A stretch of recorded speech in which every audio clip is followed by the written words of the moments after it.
பார்க்கிற முயற்சிக்கு என்ன வேண்டும்? அருட்பெருஞ்சோதி அருட்பெருஞ்சோதி தனிப்பெருங்கருணை அருட்பெருஞ்சோதி. கருணைன்னா என்ன? அன்புன்னா என்ன? ஒரு மனுஷன் இன்னொரு மனுஷன் மேல காட்டக்கூடியது அன்பு. ஒரு மனுஷன் இன்னொரு மனுஷன் மேல காட்டக்கூடியது அன்பு. நீங்க முதல்ல உங்க குடும்பத்தில் உள்ளவங்கள்ட்ட அன்பு செலுத்த முயற்சி செய்யணும். அந்த அன்பை எப்படி விரிவுபடுத்துறதுங்கிறதான் முக்கியமானது. வள்ளலார் சாமி சொல்லியிருக்கார், முதல்ல உன் குடும்பத்தில் உள்ளவர்களோட அன்பு செலுத்து, பக்கத்து வீட்டில் உள்ளவர்களோட அன்பு செலுத்து, அந்த தெருவில் உள்ளவர்கள்ட்ட பூரா அன்பு செலுத்து, அந்த ஊரில் உள்ளவர்கள்ட்ட பூரா அன்பு செலுத்து, அந்த மாவட்டத்தில் உள்ளவங்களை பூரா அன்பு செலுத்து, அந்த மாநிலத்தில் உள்ளவங்களை பூரா அன்பு செலுத்து. அன்பை உலகமயமாக்கு. அதாங்க ஆன்மீகம். ஆன்மீகம்னா வேற ஒண்ணும் கிடையாது. அன்பே சிவம். அதான் நம்ம தத்துவங்கள் சொல்லுது, திருமந்திரம் அதுதான் சொல்லுது. அப்ப கருணைன்னா என்ன? ஒரு மனுஷன் உலகளாவிய அனைத்து மக்களையும் அன்பு செலுத்துவது அன்பு. அனைத்து உயிர்கள் மேலும் அன்பு செலுத்துவது கருணை. கருணையிலே கடவுளையும் காணலாம், அந்த கடவுளிலே கருணையும் காணலாம். ஒன்றே குலம் என்று பாடுவோம், ஒருவனே தேவன் என்று போற்றுவோம். எல்லா உயிர்கள்ட்டையும் அன்பு செலுத்தணும். ஒரு புறா எங்கிருந்து அடிபட்டு வந்தது, ஒரு மண்ணை அந்த புறாவை காப்பாற்றி அந்த புறாவுக்கு பதிலாக தன்னுடைய சதையை அறுத்து கொடுத்தான். அதான் கருணை. ராஜாவோட மகன் அவன் தேர ஓட்டிட்டு இருக்கும் போது ஒரு கண்ணுக்குட்டி அடிபட்டு செத்து போச்சு.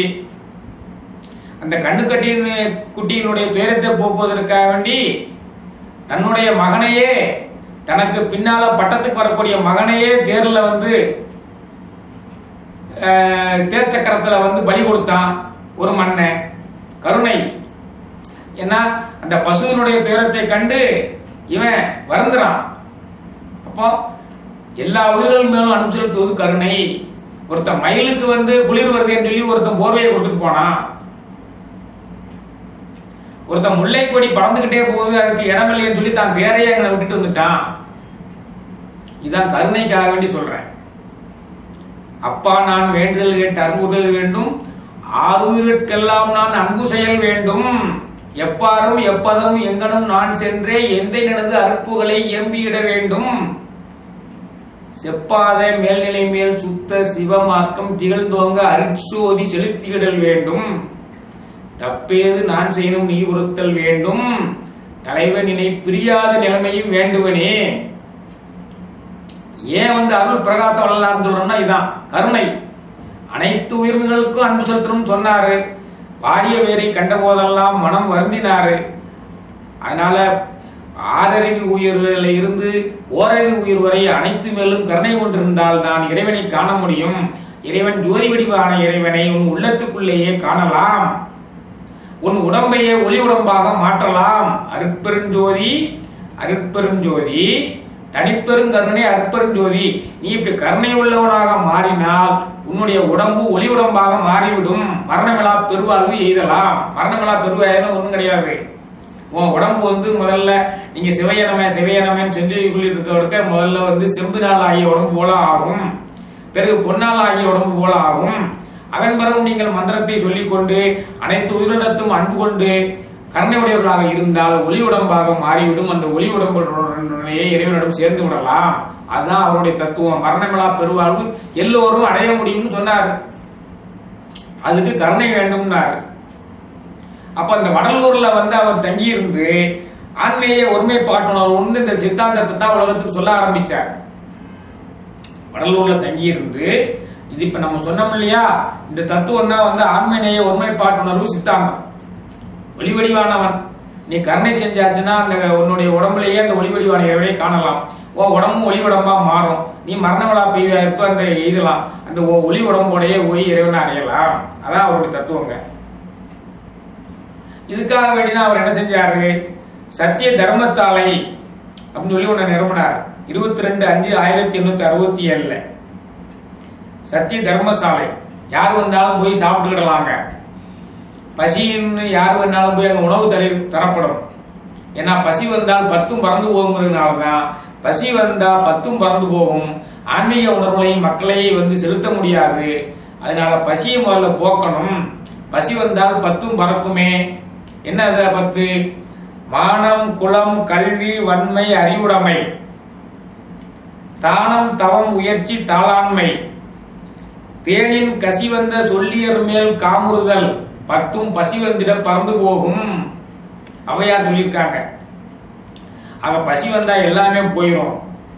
அதனால மக்களை பசி இல்லாம வைத்திருக்க வேண்டும் என்பதற்காக அவர் சத்திய தர்மசாலையை 22/5/1867 ஆரம்பிச்சாரு.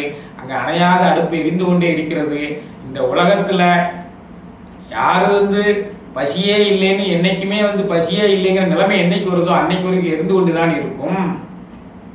அதான் முக்கியமான அவரை வள்ளலார் ஏன் சொல்றோம் அப்படின்னு சொன்னோம்னா, யாருமே பசியால வாழக்கூடாது. தனி ஒரு மனிதனுக்கு உணவினைகளில் ஜெகத்தினை அழைத்துடுவோம்னு பாரதியார் சொன்னாரு.